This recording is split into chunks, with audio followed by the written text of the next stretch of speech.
এই তো নানি মিষ্টি কুমড়া ছাড় ভর্তা বানাবে। এখানে রসুন, পেঁয়াজ, তারপর কাঁচামরিচ সব কিছু নিয়েছে। তো এই যে বাটনাও কিন্তু নিয়ে আসছে। এখন হচ্ছে দেখেন কিভাবে নানি এগুলো ভেজে ভর্তা বানায়।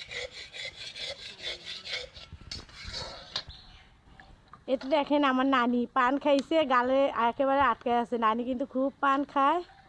আমার নানি কিন্তু দেখতে খুব সুন্দর, সবাই কিন্তু মাশাল্লাহ বলে যাবেন। আর এগুলো হচ্ছে এই যে ধুয়ে নিচ্ছে। এই তো নানি হচ্ছে কড়াই চুলায় দিয়েছে, এখন হচ্ছে তেল দিয়ে দিচ্ছে। আগের যুগের মানুষ কিন্তু এরকম লাইয়ের খোসা, কুমড়ার খোসা ভর্তা করে খেত। তো আমি কখনো মিষ্টি কুমড়ার খোসা ভর্তা বানাইনি, তো নানি বলতেছে আজকে সে নিজেই বানাবে। তো এরপর হচ্ছে যে দিয়ে দিল সব কিছু সহ। এখানে রসুন পেঁয়াজ তো সবই আছে।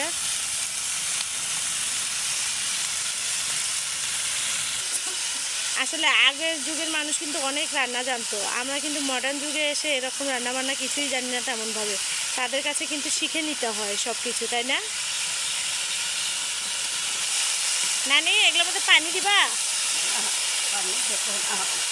নানি কিন্তু পানি দিবে না। হ্যাঁ, ভাজিয়ে ভর্তা বানাবে তেলের মধ্যে। এখন কিন্তু নানি হচ্ছে দেখেন মানে পানি ছাড়াই সে ভাজবে। তো এখন ঢেকে দেবে।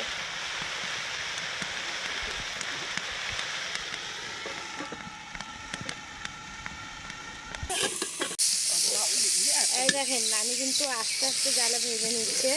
এদিকে কিন্তু জালটা একেবারে খুব জোরে জ্বলতেছে। আমি খড়িগুলো বের করছি, তারপরও হচ্ছে জালটা বেশি জ্বলতেছে।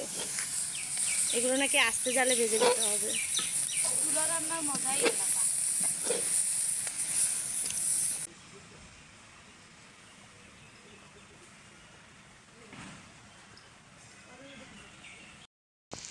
এই যে নানি এখন কিন্তু এই যে ধনে পাতা ধুয়ে নিল, ধনে পাতাটা দিয়ে দিবে। ছিঁড়ে ছিঁড়ে দিচ্ছে।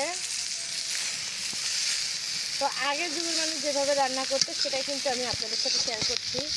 তো আমি কখনোই কিন্তু বললাম না খোসা ভর্তা খাইনি, আজকে প্রথম খাবো। ধনে পাতাটা দিলে স্বাদ হবে, তাই না? নিয়ে